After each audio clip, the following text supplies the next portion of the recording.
السلام علیکم ورحمۃ اللہ وبرکاتہ۔ کیسے ہیں میرے سب دوست عزیز بہن بھائی؟ امید ہے آپ سب لوگ اللہ تبارک و تعالیٰ کے فضل و کرم سے خیریت و عافیت سے ہوں گے۔ دوستو،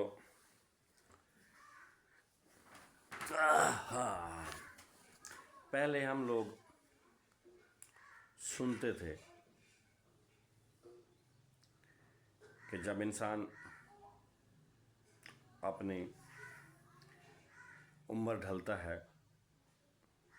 یعنی کہ بڑھاپے میں قدم رکھتا ہے، بڑھاپے کی طرف چلتا ہے، تو پھر آہستہ آہستہ کیا ہوتا ہے کہ اس کے عزیز رشتہ دار، دوست، سب احباب جو ہیں وہ اس کی عمر کے حساب سے اس سے پیچھے ہٹنا شروع ہو جاتے ہیں۔ دوستو،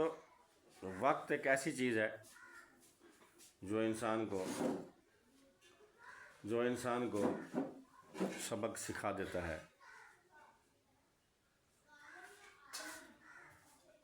کیونکہ سنی سنائی باتیں جو ہوتی ہیں ان کا ایک الگ مسئلہ ہوتا ہے، اس کا کوئی فیل بندے کو اتنا نہیں ہوتا۔ جب انسان کے ساتھ کوئی ایسی بات یعنی کہ اس کے ساتھ ہوتی ہے، یا ایسا کوئی کام جو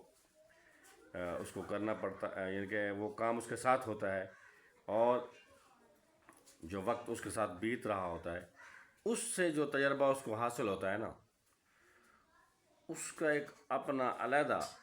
کیا کہہ لیں آپ، دکھ تو نہیں کہہ سکتے، مزہ بھی نہیں کہہ سکتے، تو کیا ہوتا ہے آپ یہ کہہ لیں کہ وہ جو تجربہ اس کا ہوتا ہے نا، اس کی ٹیس کہہ لیں آپ، جو ٹیس ہوتی ہے نا، اس کا ایک اپنا ہی عجیب قسم کا ایک انداز ہے، لطف ہے، مزہ ہے اس ٹیس کا، اس وقت کا نہیں جس کی میں بات کر رہا ہوں۔ ایک بڑی مشہور بات ہے کہ ایک بندہ تھا، اس کا دوست تھا، محبوب تھا، تو وہ جناب جب جوانی میں تھے تو اس کا محبوب اس کی بات نہیں سنتا تھا، اس سے بات نہیں کرتا تھا۔ وقت گزر گیا، وہ کسی اور کا ہو گیا، یہ دنیا کا نظام ایسے چلتا رہا۔ آہستہ آہستہ کیا ہوا کہ دونوں کی عمریں جو ہیں وہ ڈھلنا شروع ہو گئیں، ڈھل گئیں، بلکہ ڈھل چکی تھی۔ تو وہ جناب جو اس کا محبوب تھا وہ کسی اور جگہ پہ تھا، وہاں سے اس کو بھی دھکا ملا، واپس آیا تو سیدھا اپنے عاشق کے پاس آیا۔ اس نے کہا کہ میں آپ کے پاس آ گیا ہوں دوبارہ، تو اب مجھے رکھ لو اپنے پاس، آپ دوبارہ تعلق اپنا بحال کرتے ہیں، دوبارہ زندگی نئے سے شروع کرتے ہیں، نئی زندگی جیتے ہیں۔ تو اس نے کہا کہ دیکھیں، جو تیرا وقت تھا وہ تو گزر گیا نا، جو جوانی تھی وہ گزر گئی، وہ تو نے جہاں بتائی، اور یہ عمر بھی آپ کو وہیں بتانی چاہیے تھی۔ اس نے کہا جی مجھے تو انہوں نے وہاں سے نکال دیا۔ تو اردو کا شعر بھی ہے اس حوالے سے نا، کہ جا جا انہی کے پاس اب وقت خزاں گزار، جا جا انہی کے پاس اب وقت خزاں گزار، لوٹے تھے جن ظالموں نے دن تیرے بہار کے۔ دوستو، اصل میں جو میں یہ بات پہلے آپ سے میں شروع کی، بات بنائی، پھر یہ بیچ میں شعر آ گیا، اس سب کا لب لباب وہ یہ ہے کہ اللہ تعالیٰ نے انسان کو اس دنیا میں بھیجا ہے بھائی، تو اس کا مقصد ہے کوئی آنے کا، دنیاوی نظام چلانے کا، اس سے ہٹ کے اللہ کے ساتھ محبت کرنے کا، اللہ کو اپنا محبوب بنانے کا اس کا مقصد ہے۔ تو جب بندہ زندگی گزارتا ہے یہاں پہ، ٹھیک ہے، جوانی میں گزار دیتا ہے، تو عمر کے جو اس کی بڑھاپا شروع ہو جاتا ہے، پھر وہ نہ کسی اور کا رہتا ہے نہ وہ اللہ کا رہتا ہے، پھر لگ پڑتا ہے آہستہ آہستہ وہ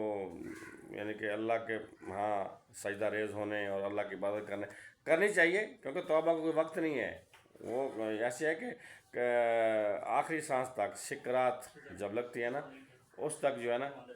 توبہ جو ہے وہ قبول اللہ کرتا ہے، جب جان یعنی کہ جب روح نکلنے سے پہلے ایک وقت ہوتا ہے، اس سے پہلے اللہ تعالیٰ تو اللہ کی ذات توبہ قبول کرتی ہے، انسان کو توبہ کرنی چاہیے۔ ایک مثال بنی ہے، ویسے یہ بھی کہتے ہیں کہ جو عبادت ہے وہ جوانی کی ہے، ٹھیک ہے نا، اللہ سے جو عشق ہے وہ جوانی کا ہے۔ اس کو بڑا مزہ ہے، ایک فارسی کا شعر ہے مجھے صحیح نہیں آتا، اس میں یہی ہے کہ وہ جو بگیاڑ ہوتا ہے نا، جب وہ بوڑھا ہو جاتا ہے پھر وہ شکار وغیرہ نہیں کر سکتا،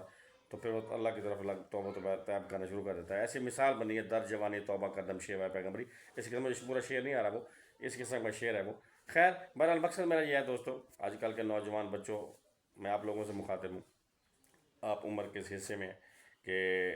آپ کو زیادہ پرواہ نہیں ہے اس چیز کی کہ اللہ تعالیٰ سے لو لگانی ہے، اللہ سے محبت کرنی ہے۔ اللہ سے محبت کرنے کا مقصد کیا ہے کہ اللہ کے احکامات مانیں۔ اللہ نے جو احکامات آپ نے بتائے ہیں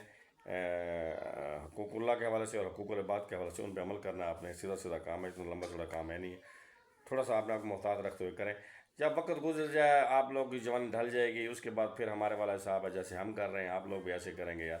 تو مزہ یہ ہے کہ جوانی میں کریں۔ ہم نے تو گزار دیا، اب یار ہماری پوزیشن یہ ہے کہ بس ٹھیک ہے، الحمدللہ اللہ کا کرم ہے، لیکن یہ ہے کہ وہ بس جب ٹخنے اور جو یہ ہے کیا کہتے ہیں ان کو نی گھٹنے، جب یہ جواب دینا شروع کر دیں، جو نا گٹے گوڑے کے اندر پنجابی جب یہ جواب دینا شروع کر دیں پھر ہم اس طرف چل پڑتے ہیں۔ اب تو یار وہ صحیح پوچھو تو کوئی گھر میں بھی ایسے کوئی صحیح طریقے سے نا نہیں جانتا۔ ہاں صحیح بات ہے، اولاد ہے وہ جوان ہے، وہ اپنے مزوں میں اپنے حساب میں ہے، ان کو پرواہ نہیں ہے، باقی گھر والے اور کسی کو کوئی پرواہ نہیں ہے، بس ٹھیک ہے جی آ گئے ٹائم پہ، ٹھیک ہے، نہیں آیا کسی نے پوچھا نہیں کہ بابا کدھر ہے، آیا ہے نہیں آیا، کیوں نہیں آیا، کیا مسئلہ ہے، نہیں خود بس یہ حساب ہے۔ پر الحمدللہ اللہ کا احسان ہے، ویسے شکر ذات کا کہ چلو کم از کم 2 ٹائم کا کھانا مل جاتا ہے نا، دے دیتے ہیں، ان کی مہربانی ہے اللہ تعالیٰ۔ دیکھیں آپ لوگوں میں کہنے کا مقصد یہ ہے کہ جب آپ اچھے طریقے سے اللہ کی طرف راغب ہو کے چلیں گے تو یہ سارے مسئلے مسائل آپ کی زندگی میں نہیں آئیں گے۔ ہم چل رہے ہیں ٹھیک ہے، الحمدللہ چل رہے ہیں، کیا اس ایسے مزہ نہیں ہوتا یار؟ مسلمان کے لیے تو ایسی ایسی چیزیں اللہ نے نعمتیں بنائی ہیں نا، اگر اللہ کے احکام پر عمل کرے تو حاضر تعالیٰ اسی دنیا میں عطا کرتا ہے، پتہ چلتا ہے کہ یہ بندہ جنتی ہے کیسا ہے، ٹھیک ہے نا۔ تو خیر بات جو اصل میری کہنے کی یہ مقصد یہ وہ یہ تھا کہ اللہ کی ماہ رمضان کا مہینہ ہے یار، اپنے آپ کو اس طرف آپ ڈھالیں، اس طرف لے کے آئیں۔ تو ویسے بھی یہ ضروری نہیں کہ صرف آپ نے ماہ رمضان میں کرنا ہے، زندگی کا معمول بنا ہے، ساری زندگی کرنی ہے۔ اللہ تو ہر وقت آپ کے ساتھ ہے نا، موجود ہے اللہ ہر وقت، تو اللہ کے احکامات بھی موجود ہیں۔ امید ہے کہ آپ لوگوں کو میری چھوٹی سی کاوش پسند ہوئے گی، انشاءاللہ ملاقات کریں اگلی ویڈیو میں، اجازت دیں، السلام علیکم ورحمۃ اللہ وبرکاتہ۔